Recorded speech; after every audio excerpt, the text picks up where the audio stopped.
I'm pleased to be here on the beginning of the 4th of July weekend in my hometown, Asana. We have a wonderful seaside here, and you can see the people are starting to gather with their families. And that's what Independence Day is all about. It's families, everybody reflecting on what it took to establish the freedom that we enjoy in America today. Just think about the courage of those founding fathers who signed the Declaration of Independence against the tyrant, George III, King George III. You had patriots like Thomas Paine, the Crisis Papers, who inspired the soldiers at Valley Forge.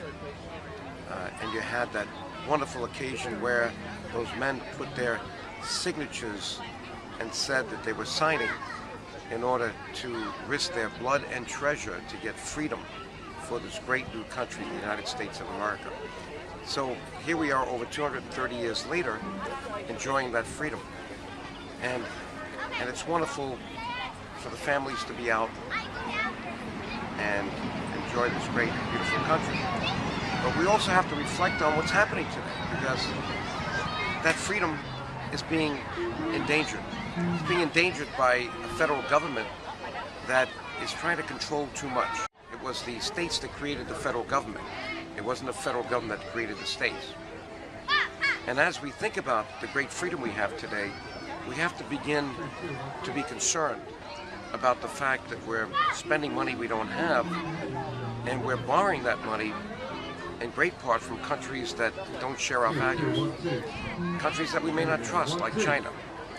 In fact, we owe over $1 trillion right now to China in our national debt, and it's growing. So here we are, in effect, a hostage to China for money. But you could say the same thing about Saudi Arabia. We're a hostage to Saudi Arabia for oil and gas. We have this great spill in the Gulf, a disaster that I've called the Chernobyl of America.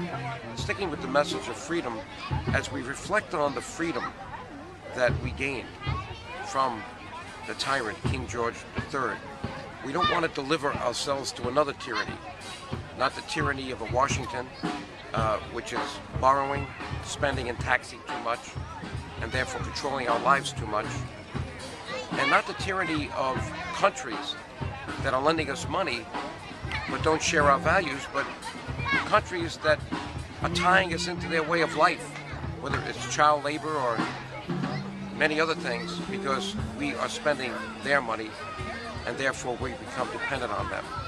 And the same with natural resources. So I think we have to reflect today not only on the past and the great freedom that we have in this country, the United States of America, but on the future, to be sure that we don't give that freedom away.